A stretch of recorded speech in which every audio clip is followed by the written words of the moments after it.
Ah, vous savez que depuis quelques semaines, j'ai lancé un certain nombre d'interviews pour aller identifier des médecins, des chirurgiens qui ont continué à exercer leur profession, souvent avec quelques difficultés pendant cette période d'épidémie. Je vous propose d'aller retrouver le brillantissime Dr Mehdi Touil, chirurgien vasculaire que j'ai la chance de connaître, qui va nous donner son avis sur la situation et son activité. Bonjour Dr Touil, comment vas-tu? Bonjour Samia, ça va très bien, merci. Et toi?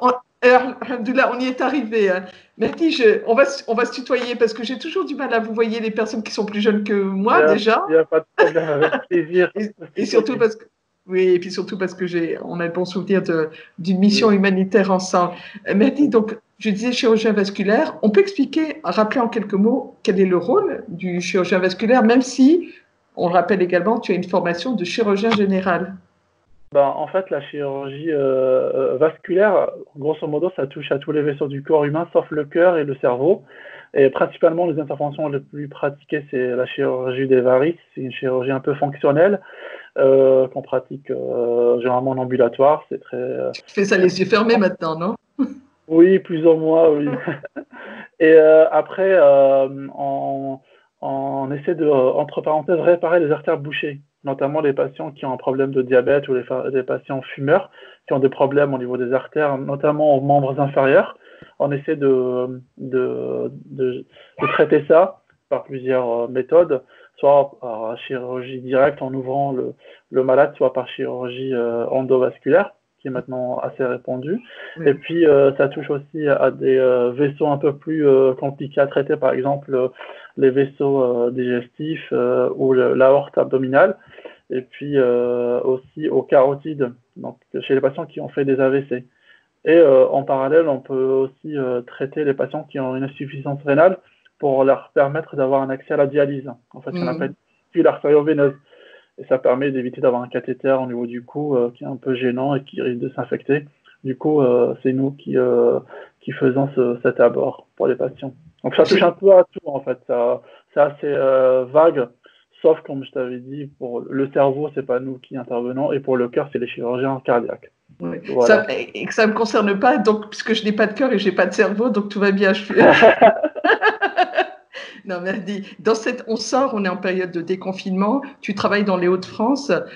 Autant te dire que la patientèle à laquelle tu fais référence était considérée comme une patientèle dite à risque, parce que ce soit les personnes fumeuses, diabétiques, Obèse, présentant ouais, obèses. tout à fait. Oui.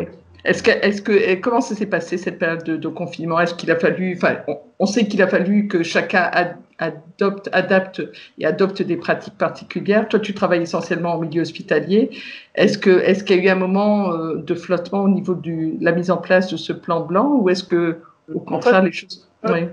nous, franchement, on a un directeur qui a anticipé à la crise et on n'a eu aucun souci d'organisation, que ce soit au niveau des urgences ou au niveau des unités Covid.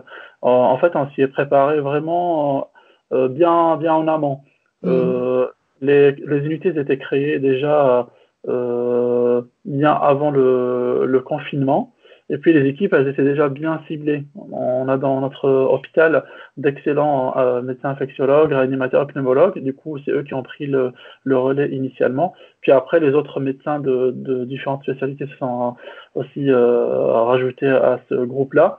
Et après, en fait, nous, on était aussi volontaires, quelques chirurgiens. On nous a juste demandé si on voulait les aider. Du coup, nous, on a dit tout de suite oui. Et du coup, on n'a pas eu du tout de débordement ou on n'a pas été saturé. Donc Mm. après, en contrepartie, on a sacrifié notre activité, bien sûr. Il y a eu un impact dans la mesure où ton activité professionnelle a été modifiée. Tu t'es adapté justement à la situation. Oui. Ah oui, carrément, ça a été non seulement modifié, mais radicalement modifié. En Oui. fait, du jour au lendemain, on s'est retrouvé sans consultation, sans bloc opératoire. On venait à l'hôpital, on prenait les informations, on lisait nos mails internes, et puis on s'adaptait à la situation. Ils nous ont dit d'annuler initialement pour le mois d'avril, et après, vu l'ampleur de l'épidémie, ils nous ont dit bah, il faut supprimer toutes les consultations non urgentes, bien sûr non urgentes, jusqu'au mois de mai. Et Mm. pareil pour le bloc opératoire, ils ont dit de garder vraiment les interventions importantes qui peuvent porter préjudice si on reporte très longtemps. Et sinon, de supprimer toutes les autres, en fait. Donc, on a gardé, en fait, un rythme de travail d'urgence. Donc, on était d'astreinte, on faisait les urgences et puis on faisait quelques blocs, mais c'était vraiment très, très, très réduit. Exceptionnel, oui. C'est vrai que tous les hôpitaux ont renvoyé dans l'absolu les patients et ont reporté, entre autres, le tableau opératoire. Alors, il y avait une crainte de beaucoup de tes confrères dans différentes spécialités. On ne voyait plus personne aux urgences, moins de personnes aux urgences pour des pathologies telles que les AVC. Est-ce à dire qu'il y a eu bizarrement moins d'AVC sur cette période, ou c'est surtout que les gens n'osaient plus aller aux urgences ou dans les hôpitaux? Ben, en fait, bizarrement, bizarrement, on s'attendait pas vraiment à ça, mais on a eu un recrutement, nous, ce qu'on appelle ça, un recrutement très, très affaibli. Quasiment, les patients, ils ont disparu. On faisait vraiment les interventions vraiment très urgentes. Quand, par exemple, un patient qui a un vaisseau qui est bouché, bah, malheureusement, enfin, il le sent tout de suite, il peut pas marcher, il a mal, il était obligé de venir à l'hôpital.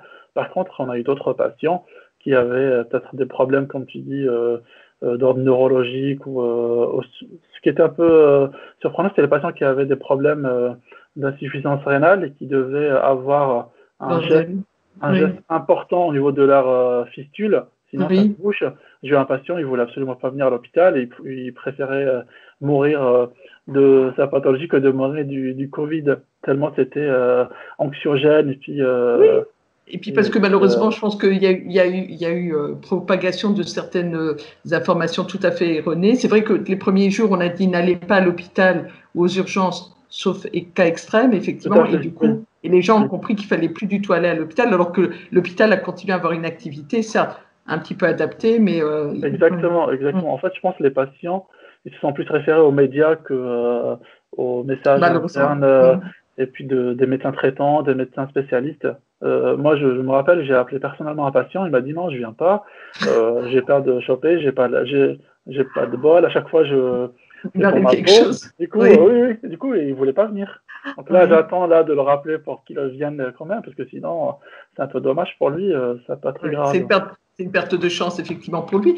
On est dans cette période de déconfinement depuis une dizaine de jours. Quelle est ton activité? Enfin, est-ce que ton activité est revenue à une activité quasiment normale ou elle se fait de manière progressive? En fait, quasiment normale, non. Pardon. On a déjà commencé à rappeler les patients même avant la phase de déconfinement. En fait, il y a des réunions quasi quotidiennes à l'hôpital. Et puis, nous ont conseillé de rappeler les patients, notamment en consultation, avant le 11 mai pour rattraper un peu ce retard. En sachant qu'à l'hôpital, ils ont mis en place des dispositifs pour assurer des mesures de sécurité, etc. Et du coup, à partir du 11, on a commencé à reprendre notre activité, mais avec un nombre réduit. Parce que, en fait, le bloc opératoire, il ne marche pas comme avant. Donc, peut-être à 40-50%. Et on est plusieurs spécialités. Du coup, on se partage 2-3 salles opératoires sur plusieurs spécialités. Du coup, on reprend, mais de façon partielle. Mais c'est déjà pas mal. C'est déjà pas mal parce qu'on était vraiment au ralenti. On faisait que les urgences. C'était vraiment pénible.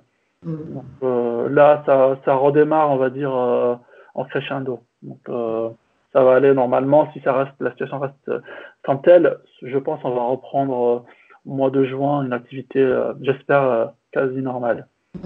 Et plus particulièrement sur ton activité sur la chirurgie vasculaire, quelques semaines de ça, il y a eu les services d'infectiologie ont mis en évidence le risque de thrombose associé au Covid-19. Je crois que c'était d'ailleurs une première étude de médecins américains qui alertait sur l'existence de thrombose artérielle et veineuse liée à la Covid-19.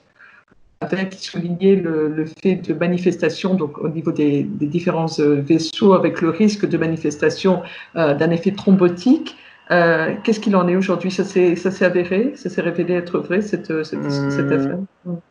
En fait, ça reste une piste à ne pas négliger. Moi, je sais que au début, on donnait juste des anticoagulants à dose préventive aux patients pour éviter qu'il ait une phlébite. Et après, à un moment, on a changé notre stratégie vu cette étude. Et on donnait plutôt une dose curative. Donc, en fait, ça se faisait en injectant en fait un médicament pour éviter que les patients, justement, qui aient des embolies pulmonaires ou des thromboses un peu partout, cérébrales, distales, etc. Après, on n'a C'est de pas eu. l'alisement, entre autres, qui était possiblement provoqué, qui aurait pu être provoqué par un alisement prolongé aussi. Oui, oui, ça en fait, de toute façon, quand on est malade, quand on est alité, donc on peut avoir une phlébite qui peut provoquer une embolie. Mais pour le coup, c'était pas ce facteur qui était traité, mais vraiment les microthrombes. Après, moi personnellement, j'ai pas vraiment eu l'impression que ça provoquait un état thrombophilie très Mm. important. Après, je dis ça parce que c'est vrai que l'hôpital d'Arras, c'est un hôpital qui est un petit hôpital de périphérie. Du coup, même si on n'était pas impacté directement par à prendre en charge les patients, mais on était là, on entendait un petit peu ce qui se passait à gauche, à droite. Donc voilà. Même si personnellement, moi, j'ai mis les pieds dans le service de Covid, mais en ce moment-là, il n'y avait pas cette notion de thrombose, de microthrombie. Mm. On est, comment, est-ce que l'activité qui était intense dans l'hôpital où tu exerces, est-ce que l'activité est redescendue un petit peu? Est-ce que le stress est redescendu un petit peu? Parce que on imagine que aucun hôpital n'a échappé à ce stress, au fait qu'effectivement les professionnels de santé étaient sur le pont 24 heures sur 24. On sent la différence aujourd'hui? Oui, oui. En fait, déjà, quand ils ont commencé à fermer les unités de Covid, déjà en intra-hospitalier, les gens étaient rassurés, et en sachant qu'il y avait pas mal de personnels de santé paramédicaux qui se sont mis en arrêt, changé de service. Et là, déjà, pour l'activité interne, c'est redevenu plus ou moins à la norme. Après, ce qui est consultation, en fait, ce que nous, en chirurgie, on recrute principalement via la consultation, sauf les Mm. urgences. Donc, Mm. on a réadapté nos locaux et puis on a commencé à rappeler les patients pour qu'ils reviennent en consultation. Et là, on a eu un impact plutôt positif de la part des patients. Donc, les gens sont un peu plus rassurés, etc. Donc, et puis, en sachant que de toute façon, s'il y a une intervention, on doit tester nos malades quoi qu'il arrive. Donc, voilà. Est-ce que vous êtes, est-ce que tu crains, toi, est-ce que tu es sensible à cette possibilité d'une seconde vague et quels sont les conseils que tu pourrais donner? Bah, malheureusement, on craint toujours cette deuxième vague. À mon avis, on doit attendre les 15 jours, 3 semaines après le déconfinement pour voir l'évolution. Et en sachant que là, dans la région Pas-de-Calais, par exemple, il y a l'hôpital de Lens qui commence à avoir pas mal d'entrées de type Covid. Nous, à l'hôpital d'Arras, c'est resté stable, voire ça baisse.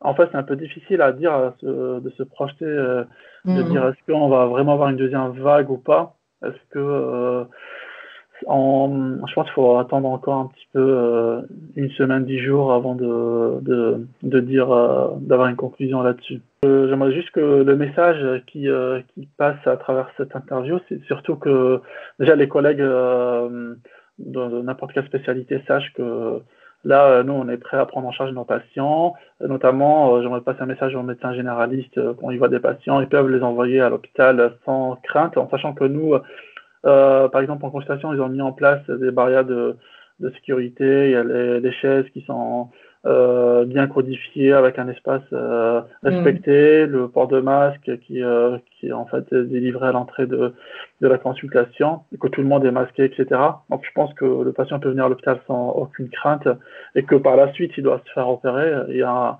un, en fait un cheminement qui est bien fait pour que le patient qui n'affecte pas les autres, qui ne soient pas infectés. Donc, Mm. moi, j'espère que les patients se rendent compte qu'on fait tous les efforts possibles pour que tout se passe dans de meilleures conditions et dans sécurité, pour eux et pour nous aussi. Beaucoup ont tendance à dire qu'il y aura, que la situation d'après sera totalement différente. Est-ce que ça veut dire que, par exemple, ta pratique de la chirurgie va changer ou pas? Ou c'était des pratiques que vous aviez déjà, vous, chirurgien, et Mm. oui. Non, je pense pas que notre pratique elle va changer. Je pense qu'on fera plus attention à un patient qui a peut-être quelques symptômes, symptômes grippaux ou fièvre, tout. On sera plus réactif qu'avant et puis on prendra des mesures tout de suite drastiques dans le service pour les isoler, pour éviter qu'il se passe quoi que ce soit dans le service. Je pense qu'on sera un peu plus vigilant et puis de toute façon, tout ce qui est hygiène, lavage des mains, etc., nous, on fait ça toute la journée, tout le temps, donc ça, c'est pas un souci. Après, il y a le port de masque, qu'on est maintenant obligé de le porter dans le service. C'est un peu difficile de faire avec ça, mais on n'a pas le choix. je pense que au début, il faut faire ça, puis on verra comment ça évolue la situation. Génial. Petite question, sans obligé de ne pas y répondre, s'il y a des nouvelles de l'Algérie? De loin. Oui, De oui. loin, en fait, j'ai beaucoup d'amis médecins. Parfois, je demande d'avoir des nouvelles, d'avoir un petit peu, est-ce que les statistiques, elles collent. Parfois, malheureusement, on voit que c'est un peu contradictoire ce qui se dit à la télé puis ce qui se passe en réalité, notamment dans les grandes villes, comme par exemple la ville d'Oran. J'ai pas mal d'amis qui sont médecins. Et puis, ce qu'ils me disent, c'est un peu parfois différent ce que les autorités Ouais. publient puis informent. Après, ouais, je pense que malheureusement, c'est difficile de vérifier qui a raison, qui a tort. Donc, On pense en tout cas très fort à nos compatriotes de l'autre ah, côté de la Méditerranée, bien d'autant sûr, plus bien qu'on sûr. est, cette interview est enregistrée la veille de la fête de l'Aïd, donc on va leur Oui, dire oui. Saha l'Aïd Noun. Oui, en tout cas, moi, je suis content des mesures drastiques qu'ils ont prises en Algérie, d'imposer un confinement, et puis même pour l'Aïd, ça, c'est exceptionnel.